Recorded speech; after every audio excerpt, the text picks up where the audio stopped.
High-stakes diplomacy meets rising military tension as the United States and Iran signal progress in the renewed nuclear talks in Geneva. Iran's Foreign Minister Abbas Araghchi says that there is movement on guiding principles. A U.S. official agrees progress has been made, but key details remain unresolved. Yet even as negotiators talk peace, tensions simmer.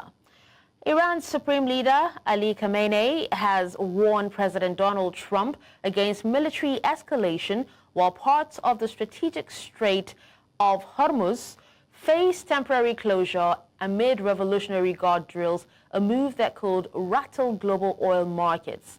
Now, is diplomacy genuinely back on track, or are both sides negotiating under the shadow of force? And what does this mean for global security and energy stability? Joining me to discuss more on this, we have Alexander von Rugen. He's the global policy analyst. It's nice to see you again, Alexander. Thank you for joining us. My pleasure, as always. So, Alexander, we're hearing about guiding principles, agreed upon in Geneva.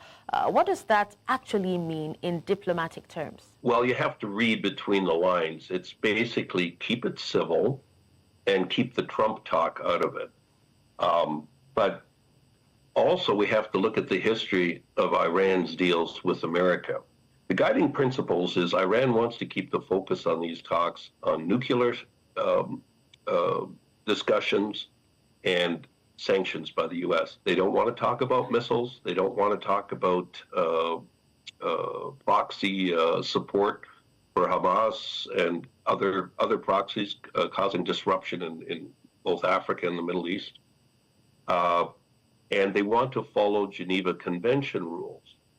They're going to play the scenario that to protect their sovereignty, they have the right to defend themselves.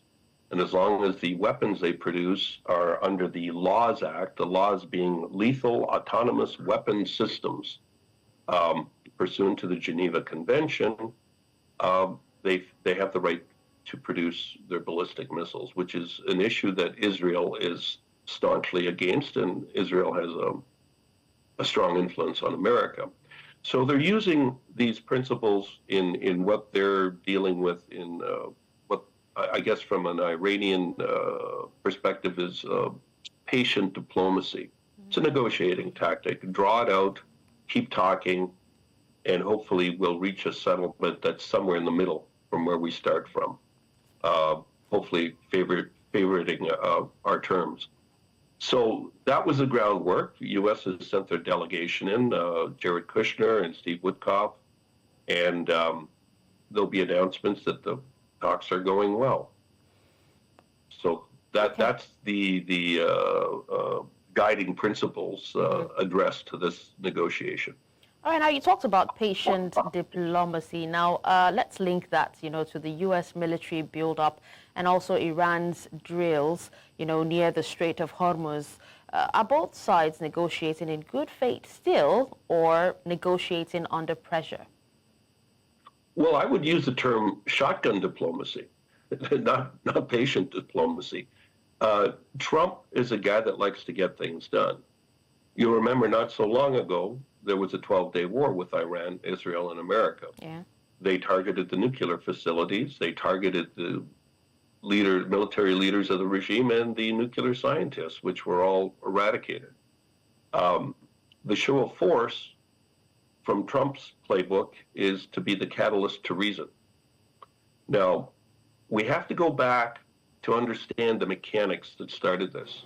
In 2015, Iran signed a deal with the UN and the U.S. U.S. negotiated for the dismantling of centrifuges and the ability to produce weapons-grade uranium in Iran. There was a contract. It was adhered to. With the contract, which was negotiated by the Obama regime in America, it didn't talk about proxy warriors such as Hamas, Hezbollah, and Houthis. It didn't talk about ballistic missiles. It was a bad contract. And people go into contracts all the time and they have this epiphany. Well, oh geez, I should have added this condition. call it seller's remorse. Trump recognized that it was a poor contract in 2018, and he canceled it. And he reintroduced sanctions, although Iran had abided by, apparently by the nuclear back off on development of uranium and cut back on weapons grade and enrichment. It did all the things that America would never have agreed to in promoting proxy warriors through rebellious groups and building up their ballistic arsenal. Had that been on the table in 2015, I'm sure it would have been negotiated down as well. So who's to blame? The bad negotiators on the U.S. part? That's Iran's allegation. That's why they're resorting to guiding principles, saying they signed a bad contract. We adhered to our end of the contract, but America didn't. They broke the deal. Trump broke the deal with pressure from Israel, I'm sure. But he had a good reason to break it, because Iran was behaving badly in terms of the international community.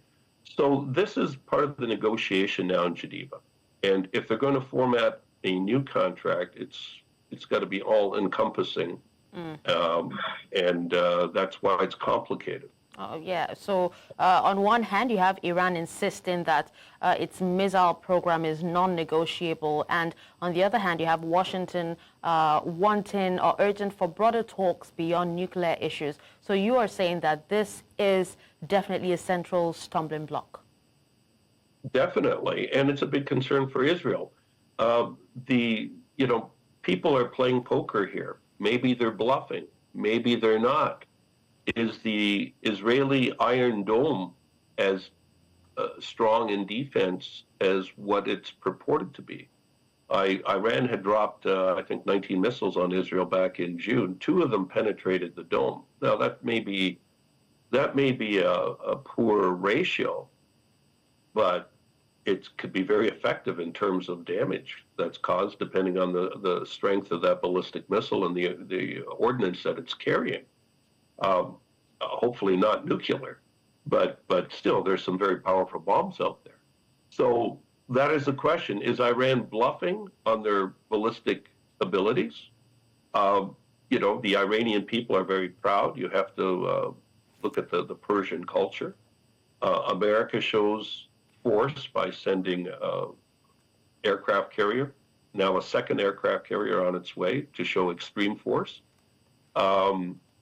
And Iran is conducting military exercises in the Strait of Hormuz, which is also decreasing the flow of oil.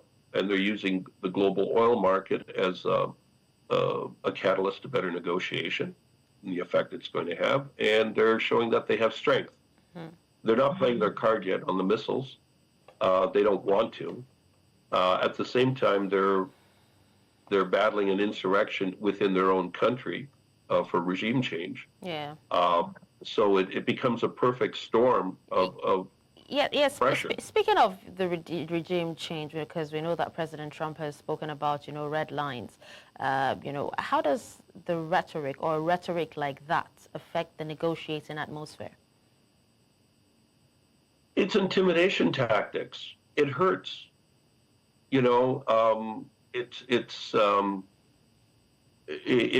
It doesn't help a functioning negotiation, but maybe it does. It hits a guy when he's down. Some would refer to that as a bullying tactic, which it is.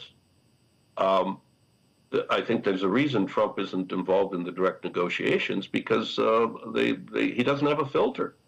And to get a good negotiation done, you send in diplomats.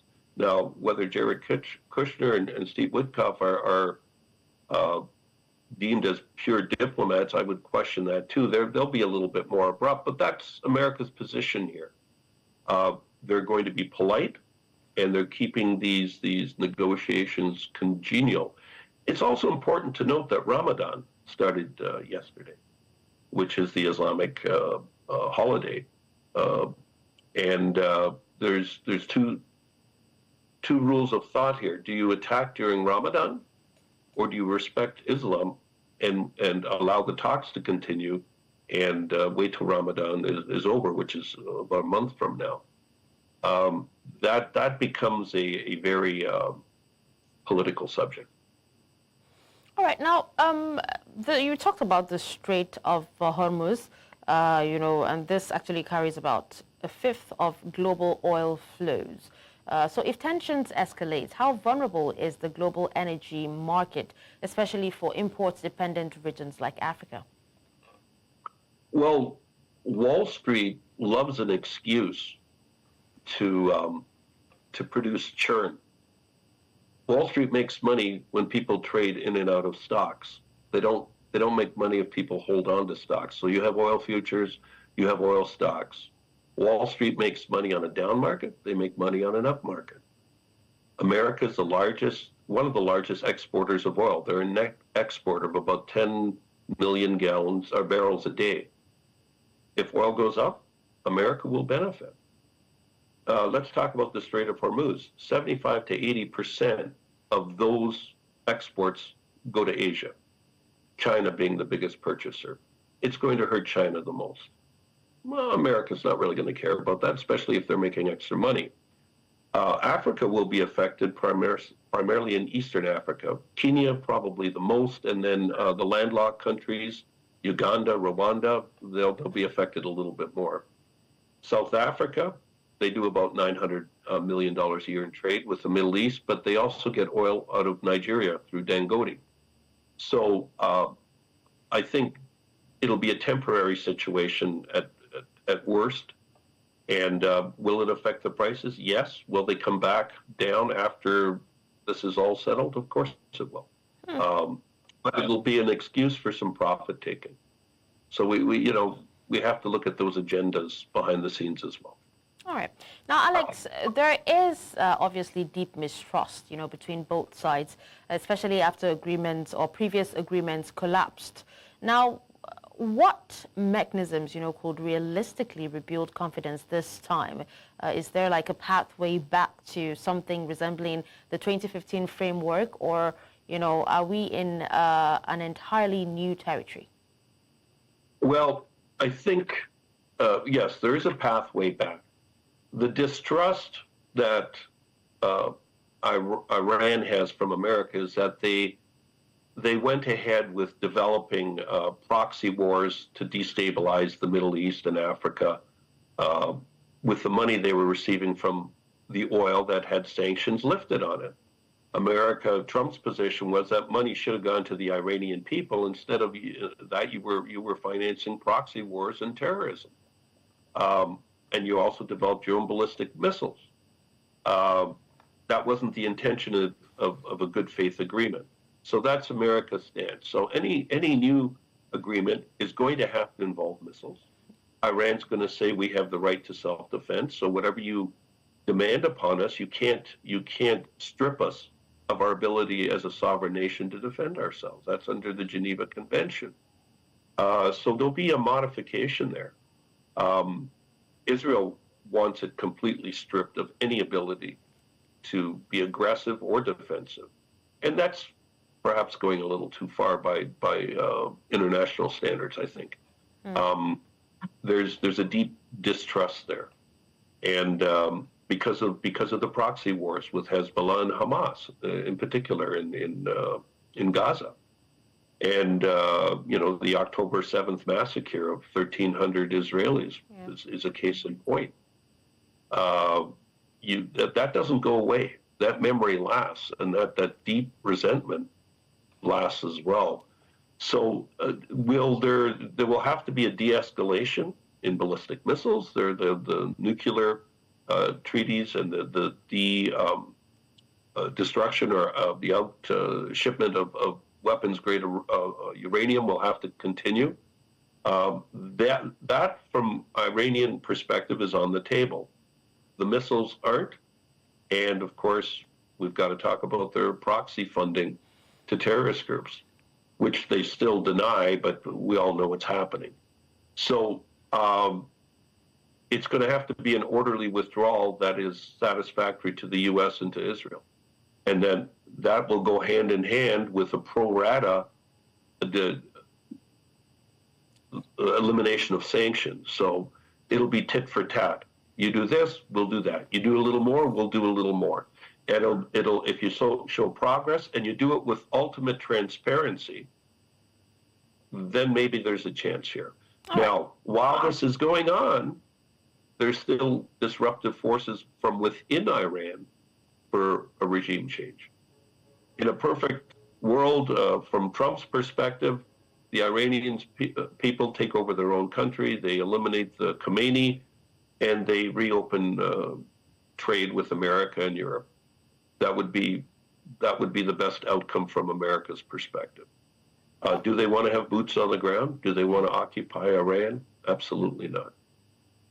All right, now just before we wrap up, ultimately, Alex, what does a realistic deal look like in 2026?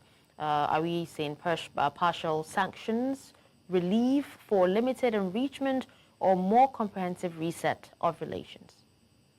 Well, I think, as I just described, I think you're going to have an orderly withdrawal. You go back to the 2015, but it had sunset clauses in it, meaning, ironically, the 2015 agreement was going to expire in 2025. It had 10-year and 15-year time limits of what Iran's requirements are. Those have almost expired now. So there'll be a new deal on the table. I would say there's going to be no timelines on nuclear enrichment. I think it's going to be a forever deal as opposed to a 10 or 15 deal sunset clause. Also on ballistic missiles, that's a red line Trump has drawn. It's a red line that the Iranians have done. So whatever the compromise is going to be,